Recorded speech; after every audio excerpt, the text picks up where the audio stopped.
Hola, bienvenidos de vuelta a Nagarjuna. Hemos llegado a la sexta clase. Me gustaría mostrarles una imagen que resume lo que hablamos la última vez.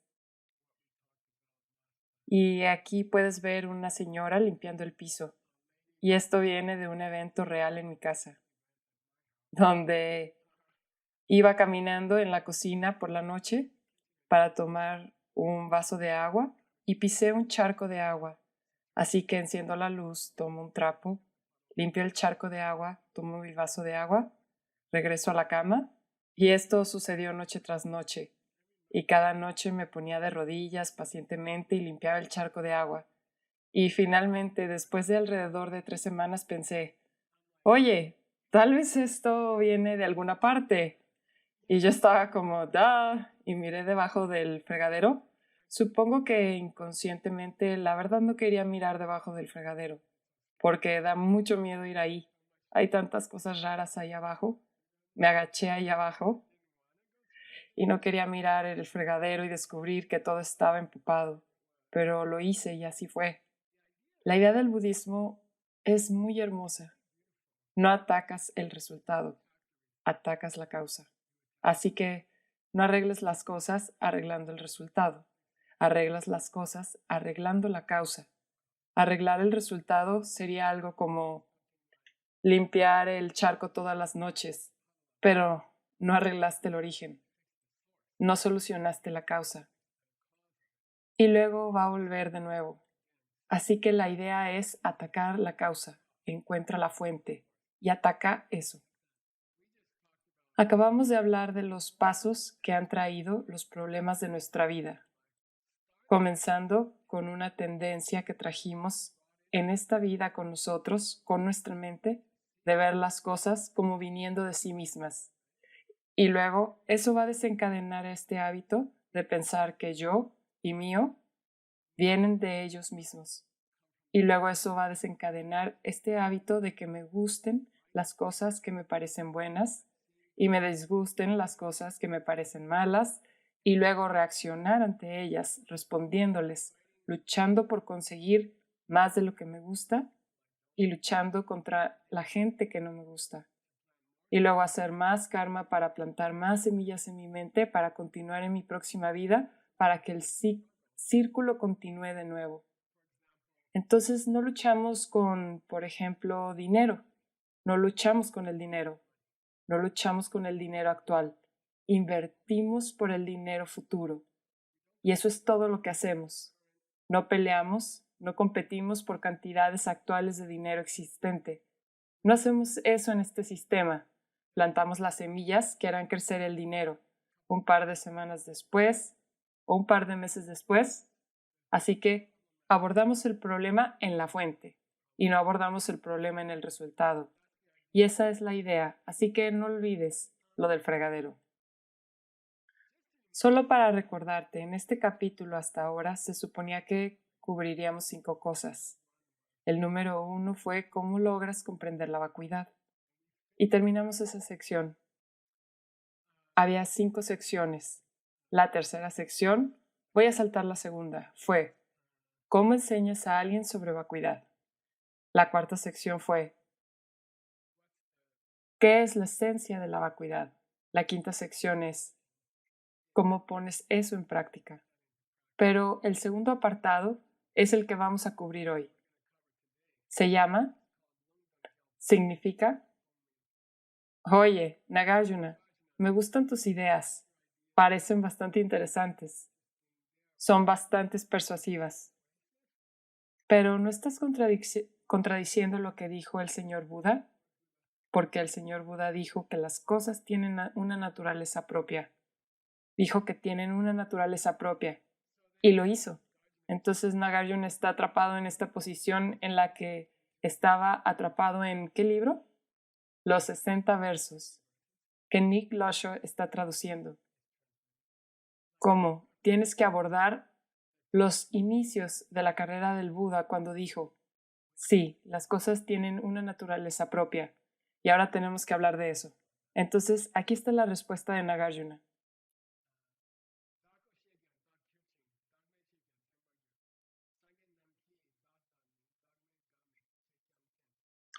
Él dice, cuando piensas en ello, hay 3 opciones aquí.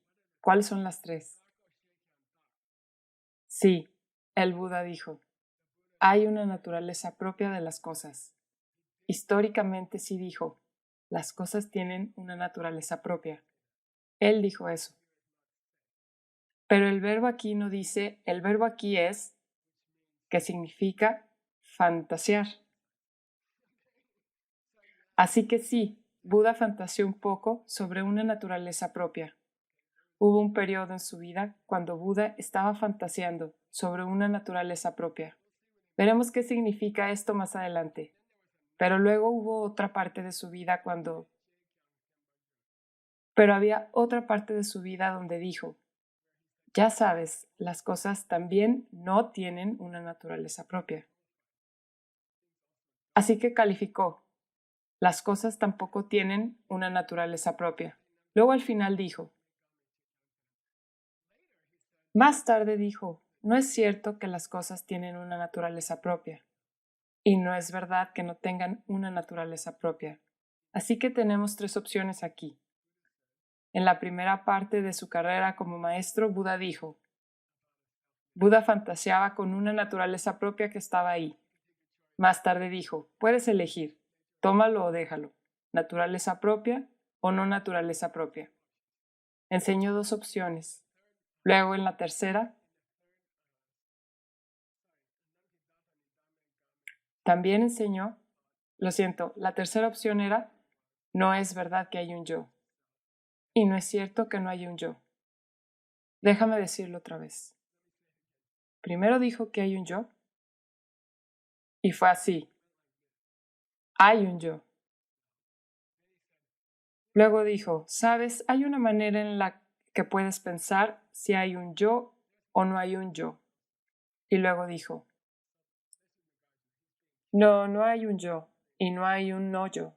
Así que Nagarjuna está siendo lindo. Realmente disfruta ser lindo. Así que pensé que vale la pena repasar estas ideas por separado, que nos va a retrasar en cierta forma. Pero no estoy muy emocionado. Aquí está el comentario.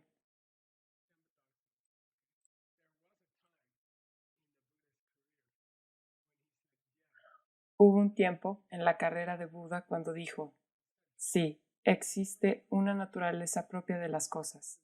Lo dijo. Primera opción. Segunda elección. Luego dijo, él dijo, encima de existir una naturaleza propia, también en algunos casos una falta de naturaleza propia. Dio una opción. ¿Cuál fue la falta de naturaleza propia de la que habló? En aquellos días era la vacuidad inferior, de las escuelas inferiores, lo que significa una naturaleza propia que es independiente, que no depende de otras cosas. Así que la forma inferior de vacuidad es como si hubiera un conductor. ¿Recuerdan eso?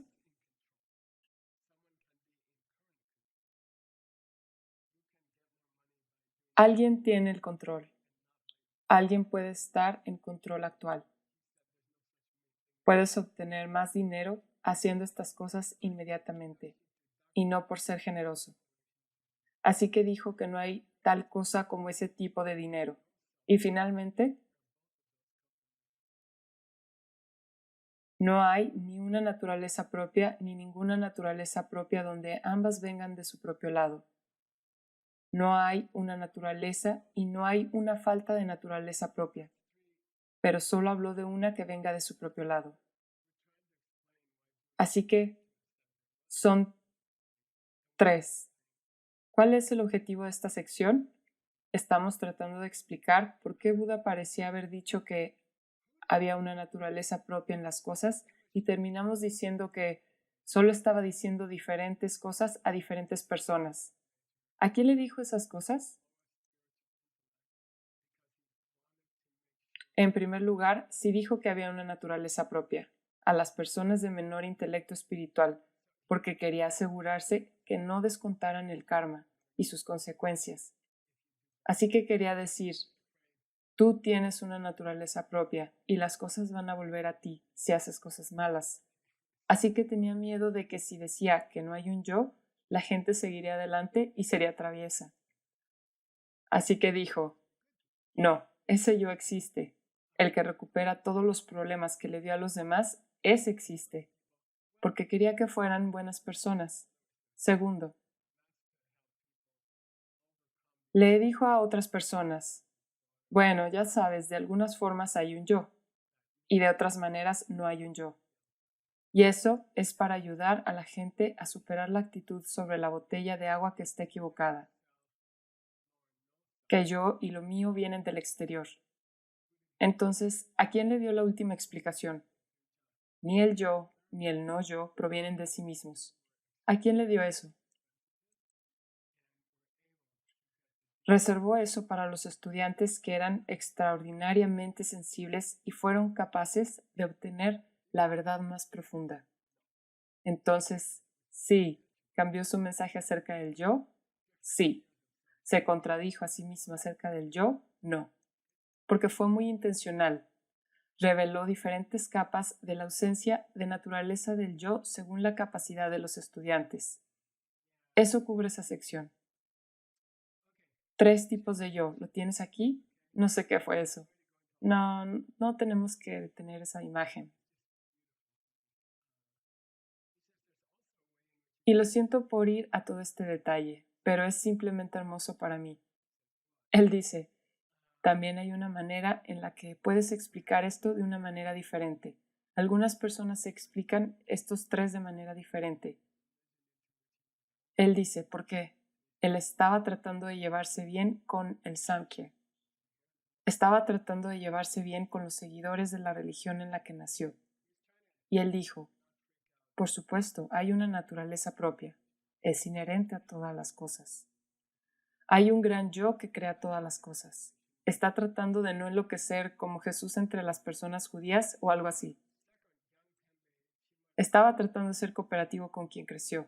Esa es una interpretación cuando se dice que él afirmó que había un yo. Segundo,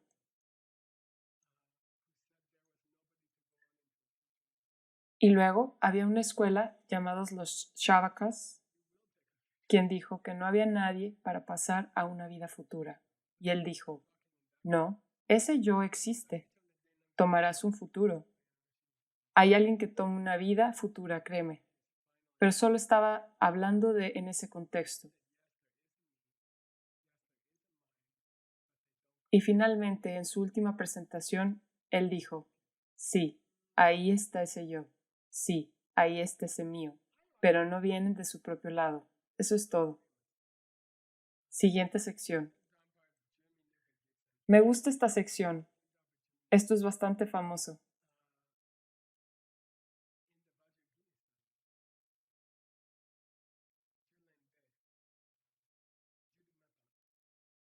En la sadhana de Vajrayogini,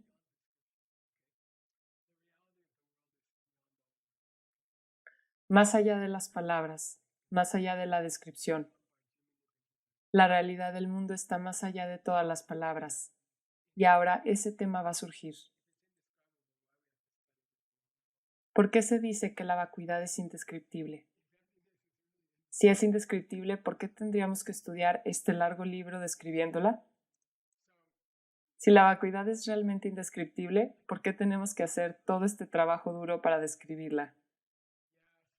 Así que, Nagarjuna, afortunadamente, creo que sensiblemente para nosotros él va a decir, sí, decimos que la vacuidad es indescriptible, sí, decimos que no puedes describirla con palabras, pero eso tiene un significado especial. Y aquí está el siguiente verso.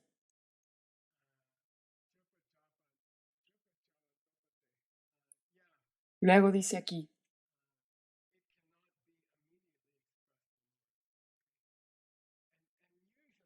sí, no puede ser inmediatamente expresada en palabras. Y por lo general, que vamos a ver luego, eso quiere decir que no te puedes sentar si has visto la vacuidad directamente y si una persona dice, mira, solo siéntate conmigo durante 5 minutos y dime qué es y lo veré. Eso no es posible. Entonces, no se puede poner en palabras en ese sentido. No puedes inspirar a una percepción directa e inmediata de vacuidad en otra persona por solo hablar de ello. Entonces, significa que no es algo que podría pasar solo hablando de ello. Y eso es porque la mayoría de las mentes de las personas no pueden conceptualizar lo que estás hablando. Puedes sentarte y describir la vacuidad hora tras hora para ellos, pero no podrán comprender todo de tal manera que puedan ver la vacuidad directamente dentro de las próximas horas. Por lo general, eso no es posible. Sucedió en el primer giro de la rueda, pero esa gente estaba lista. ¿Por qué? Se habían comido a su maestro. Pero no vamos a entrar en eso, y esa no es una práctica budista.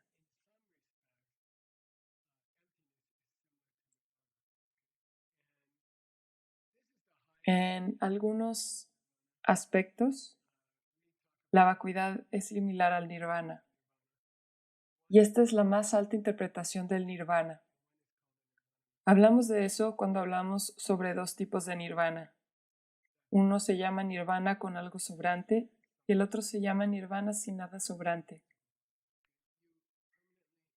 Y las escuelas inferiores piensan que primero alcanzas el nirvana con algo sobrante, es decir, tu cuerpo físico. Terminas permanentemente con tus emociones negativas y luego mueres. Y mueres con ese estado de ánimo puro. Pero no es como tu cuerpo parpadea o supongo que lo hace. Pero de todos modos, primero limpias tu mente y luego limpias tu cuerpo. Así que hay un periodo en tu vida en que aún no has muerto, pero todavía tienes un cuerpo creado por karma y kleshas.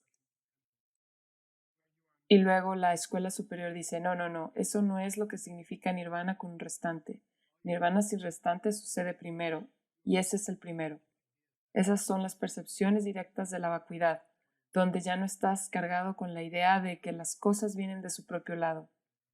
Mientras ves la vacuidad directamente, estás desprovisto de ideas que las cosas pueden venir de su propio lado.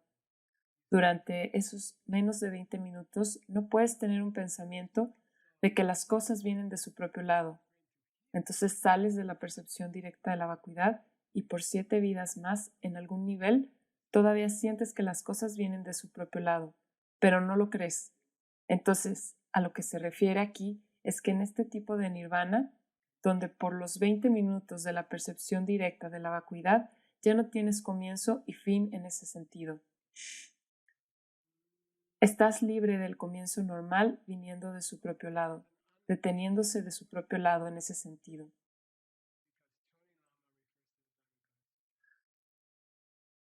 Por cierto, no puedo evitar enseñar este párrafo porque Choni Lama se refiere a el Sutra del Cortador de Diamantes. Y él dice, por cierto, y comienza con, el párrafo comienza con,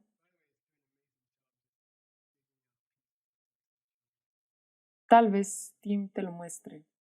Por cierto, está haciendo un trabajo increíble simplemente sacando pedazos de textos y mostrándonoslos. Leamos esto juntos. Mira, estoy de acuerdo. ¿Qué? Estoy de acuerdo en que eso es lo que dice el Sutra del Cortador de Diamantes. ¿Qué dice el Sutra del Cortador de Diamantes? El Sutra del Cortador de Diamantes dice, los Budas nunca enseñan el Dharma. Significa, los Budas nunca enseñan ningún Dharma. Y él dice, está bien, mira, sé que eso es lo que dice el Sutra del Cortador de Diamantes, pero lo que está diciendo es que nunca enseña un Dharma que viene de su propio lado, lo que significa que cuando el Buda se sentó en el jardín de Jetavan en Vaishali, no, Savasti, cuando el Buda se sentó en el jardín de Jetavan en Savasti y enseñó el Dharma, nada de eso venía de él. Los oyentes que estaban allí tenían las semillas en sus mentes para crear un ser que les enseñara el camino a la libertad. Y las generaciones, los 25, las 100 generaciones de gente después de eso, que leyeron el Sutra del Cortador de Diamantes, estaban escribiendo el Sutra en las páginas mientras leían. Eso viene de ti, el sutra provino de ti. Él dijo, mira, en un nivel convencional tenemos que decir, en un nivel convencional tenemos que decir que el Buda enseñó el Dharma. De eso no se trata este verso. No estamos negando que el Buda se sentó en el jardín de Jetaván y enseñó el sutra del cortador de diamantes. No estamos diciendo eso. No estamos diciendo que nunca lo enseñó. Solo estamos diciendo que nominalmente, convencionalmente hablando, él lo enseñó. Pero si lo miras desde un punto de vista kármico, tú enseñaste el sutra del cortador de diamantes. Cualquiera que lo haya escuchado alguna vez, estaba enseñando el sutra del cortador de diamantes. Eso inicia una discusión de usar palabras para explicar una cosa que está más allá de las palabras. De esos 5 geniales, sexys temas, ahora hemos llegado a la tercera, que es ¿qué manera tan útil de enseñar? Significa, ¿cuál es una forma útil de guiar a las personas a través de los conceptos de vacuidad? Significa, ¿cuál es una forma útil de guiar a las personas a través de estas ideas? Y luego dijo,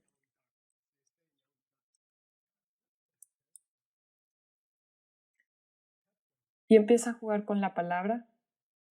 Digan, ¿cuál es el sánscrito? Tatyam, supongo. Tatyam. Significa puro, pero el sánscrito parece que está utilizando tatyam, que significa cómo son las cosas. Tatya, como Tathagata, por ejemplo. De cualquier manera, quiero decir, si lees la línea, así es como suena. Todo es puro, nada es puro. La pureza no es pura perfectamente. Lo que no es puro es la pureza de lo que no es. Eso es lo que enseñó el Buda.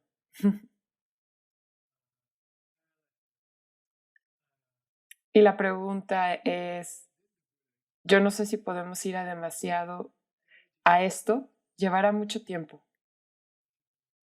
Vamos a hacerlo. ¿En qué sentido Buda enseña el sutra del cortador de diamantes?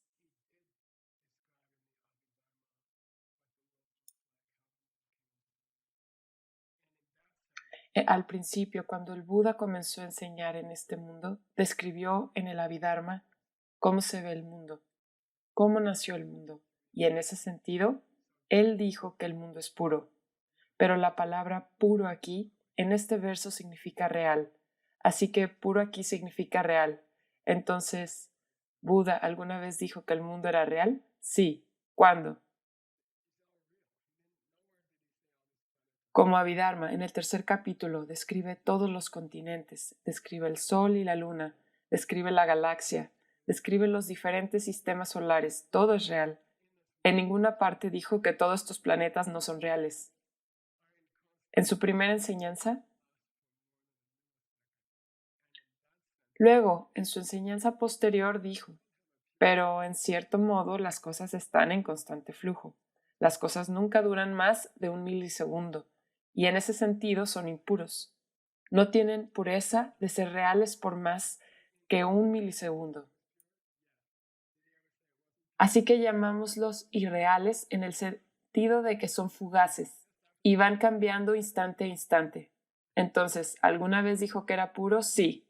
¿Alguna vez dijo que no era puro? Sí. ¿Alguna vez fue real? Sí. Luego, después de eso, justo después de eso, dijo que no era real? Sí. Ahora, no estábamos terminando. Luego cambió su historia y dijo, para todos ustedes, el mundo es real, pero no para un área. Para alguien especialmente comprometido en la percepción directa de la vacuidad, el mundo no es real. Hasta ahora dijo real, luego dijo irreal, porque es momentáneo, y luego dijo real e irreal. Depende de quién seas, depende de quién mire. Hasta ahora tenemos real, irreal y real e irreal. Está empezando a hacer un poco más de sentido, ¿no?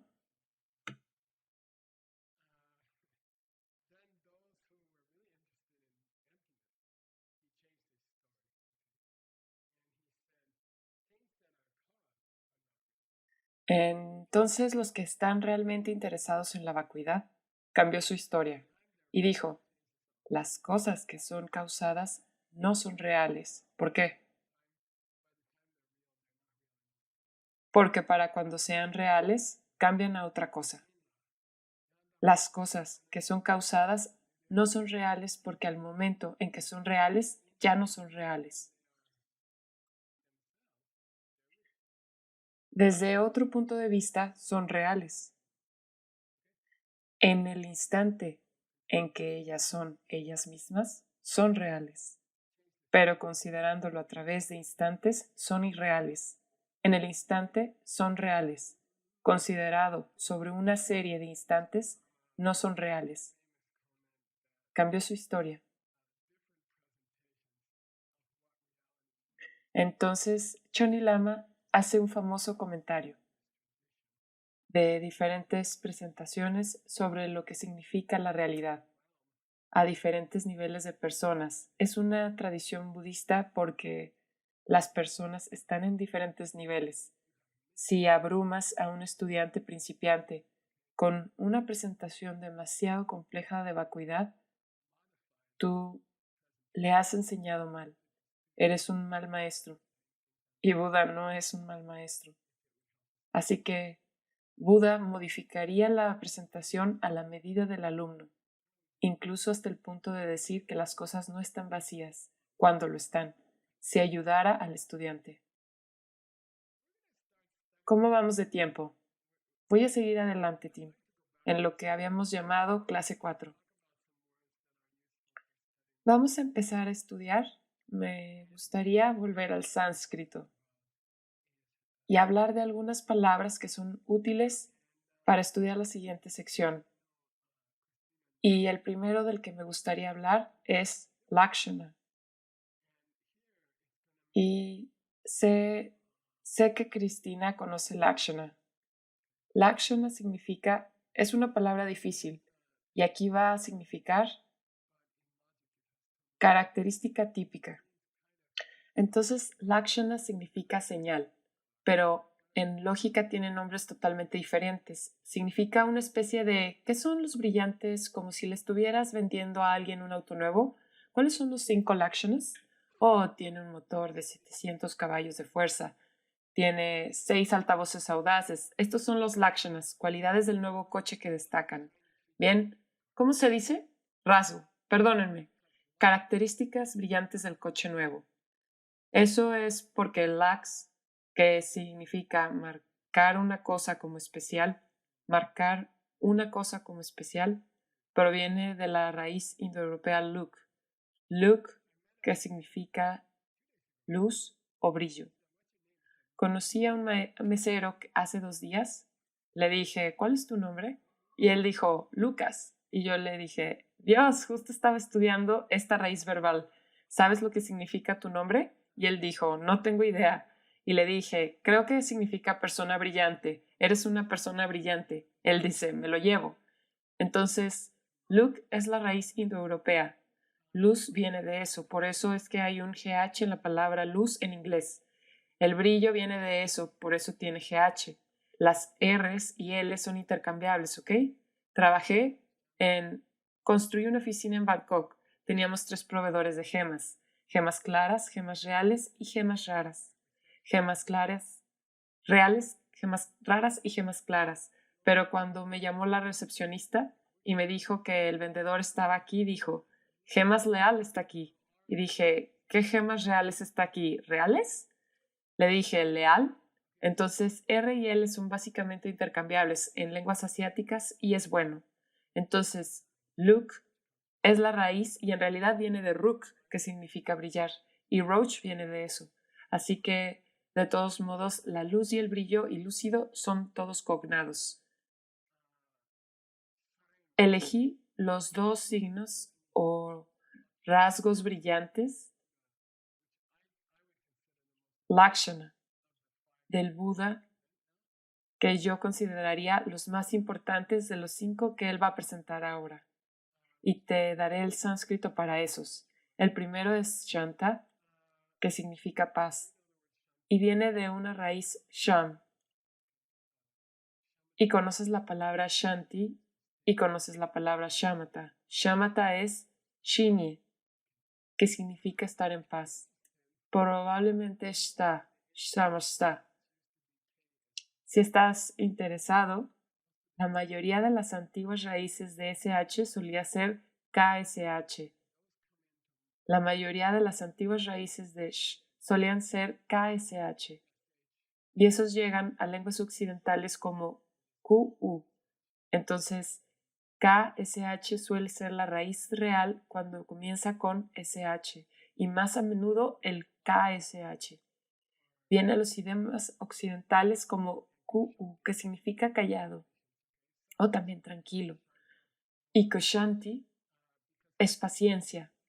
Así que quiero que aprendas Shanta. ¿Por qué? Porque va a ser uno de los 5 grandes lakshanas de la vacuidad. Va a ser uno de los 5 grandes puntos de venta de la vacuidad. Como vender un coche Tesla nuevo o algo así. Y otro que quería enseñarte es en realidad una falta de prapancha. Me gusta pancha, quiere decir 5. Llegó como la palabra 5, palabra dedo, 5. Llegó a la palabra fünf en alemán, que viene de punch. Entonces, fünf viene al inglés como 5. Así que significa 5, pero lo que significa es, mira mi mano. Significa, el verbo significa rayos de luz para extenderse. Constantemente vemos en esas visualizaciones tántricas que el mundo está saliendo del corazón de Vajrayogini. Ahí está de luz.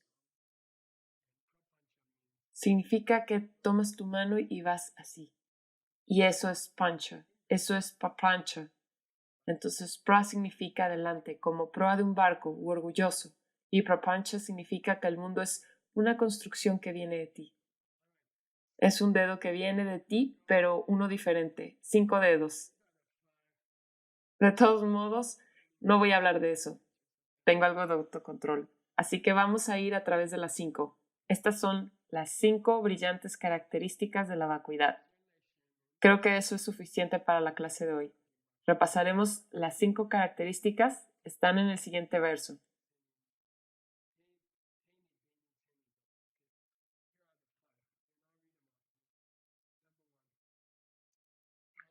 Aquí están las 5 y te lo leeré.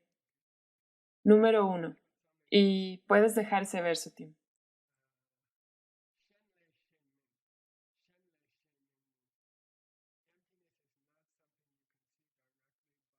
Significa, la vacuidad no es algo que puedes ver directamente hablando con alguien directamente. Nadie puede sentarse y provocar la percepción directa de la vacuidad en tu mente con solo hablar contigo sobre lo que vieron. Así que, Geshe-la, nunca deberías dar enseñanzas sobre vacuidad. No, ese no es el punto. El punto es que no hay forma para una persona que ha visto la vacuidad, no importa cuán desesperadamente quieran ayudarte, no pueden forzarte a ver la vacuidad directamente, simplemente describiendo lo que vieron. En ese sentido, no puede ser comunicado a otra persona directamente. Eso es lo que queremos decir con directamente, en el sentido de que si te lo explico durante 10 minutos, de repente lo ves. Eso no va a suceder. ¿Significa que nosotros no deberíamos de estudiar la vacuidad? No. Por supuesto que tienes que hacerlo.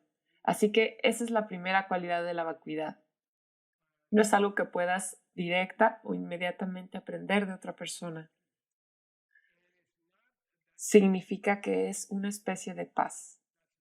Y no es que te sientes y te sientas en paz. Eso no es lo que significa. Paz significa, hay una broma, me refiero a la raíz sánscrita sham, shanti, también se refiere a borrar algo. Sí, como a detenerlo por completo, ponerlo a descansar, que descanse en paz. Descanse en paz, que significa muerto, terminado. Así que siempre que vas a Shanti en sánscrito, solo ten en cuenta que también se refiere a apagar un fuego. La misma palabra significa apagar un fuego. Entonces, haciendo que el fuego abandone la existencia. Así es que eso es lo que significa aquí. ¿Qué fuego apaga la vacuidad? La percepción de que la botella viene de sí misma. Una botella que podría venir de sí misma se apaga permanentemente. Shanti, eso es paz. Así que no significa que la canción de los Eagles, sensación tranquila y fácil, no es eso en absoluto. Es como apagar el incendio de un coche y salvar al conductor del coche. Ok. Número 3. No prapancha, no. Y aquí tienes que llamarlo construcciones. No hay historias que inventas en tu cabeza. La vacuidad está libre de historias que inventas en tu cabeza. Esto se llama elaboraciones. Algunos traductores lo llaman elaboración. Me gusta llamarlo construcciones. Significa cosas inventadas en tu cabeza. La vacuidad está libre de, y dice específicamente, de elaboraciones verbales o construcciones verbales. No es algo que puedas elaborar con palabras y verlo directamente. Eso no va a pasar. Está relacionado con el primero. El cuarto fue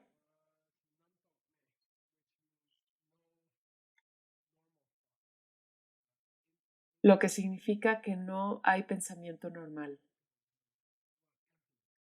E impensable con el pensamiento normal.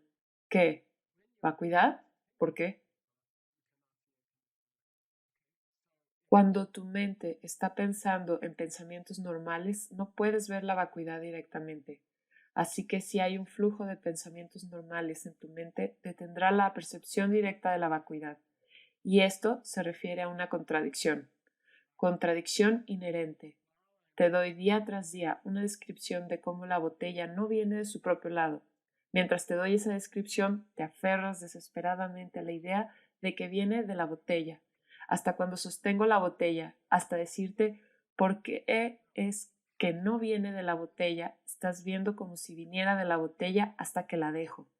Y es una de las grandes contradicciones de la enseñanza de vacuidad. Incluso mientras sostienes la pluma y explicas por qué, no viene de sí misma. No hay nadie en la audiencia que no sienta que viene de sí mismo. Es solo la forma en que es.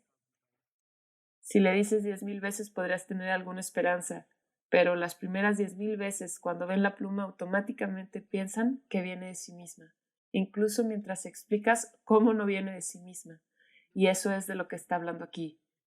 El flujo normal de pensamientos se interrumpe. Número 5. Cuando explicamos el diamante en el Sutra del Cortador de Diamantes, a menudo hablamos de esta cualidad particular, de vacuidad, que es que todos los objetos tienen su propia vacuidad. Todos los objetos están vacíos de no venir de ti. Todos los objetos en el universo están vacíos de no venir de ti. Todos los esposos en la cocina están vacíos de no venir de ti. Es decir, todos los esposos en la cocina vienen de ti. Ese es su origen dependiente. Pero para decirlo de la manera de vacuidad, ningún marido en la cocina no viene de ti. En ese sentido, todos los objetos del universo son totalmente iguales.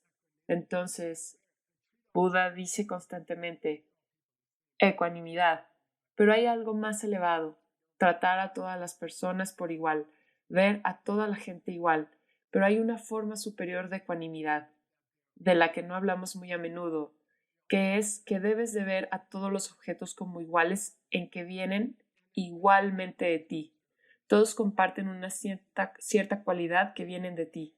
Y hay muchas historias en las escrituras de un maestro entregando a un alumno un pedacito de popó de perro, o un trozo de carne, o una copa de vino, y diciendo, toma un trago, pruébalo. Y el estudiante dice, no, no, no, es caca. Lama Pelma solía hacerlo. El estudiante dijo, estoy totalmente en la vacuidad. Ella dijo, está bien, cómete la caca entonces. Y algunos estudiantes valientes lo intentaron. Por cierto, no voy a recomendar eso, no estoy enseñando eso, no te estoy pidiendo que hagas eso. Y es una pena que tenga que repetir eso, pero el punto es que la popó de perro tiene su propia vacuidad. Y desde ese punto de vista, puede valer la pena probar caca de perro de vez en cuando, solo para que puedas decir, esto tiene la misma cualidad de la vacuidad, o esto tiene la misma cualidad como la gran sabiduría de Nagarjuna. Todos ellos comparten una cierta alta cualidad en que no vienen de sí mismos. Así que la razón por la que estos yogis tántricos, porque hacen cosas raras, es para recordarse a sí mismo, como en la degustación de popó, en la cual no recomiendo y no estoy enseñando eso. La única forma en que podrías hacerlo es si estuvieras reflexionando sobre algo más profundo. Esto tampoco no viene de ti. Así que esas son las 5 grandes cualidades. Estos son los 5 grandes lakshana de vacuidad. Y son muy, muy hermosos. Y estos son tradicionalmente enseñados por Nagarjuna. A continuación vamos a entrar en cómo el mundo podría malinterpretar la vacuidad. En ese siguiente tema que estaremos cubriendo en la próxima clase del 18º capítulo, 10º verso. Así que muy bien, nos vemos entonces. Vamos más lento de lo que esperaba, pero tendremos más clases de Nagarjuna. Gracias chicos, gracias Tim.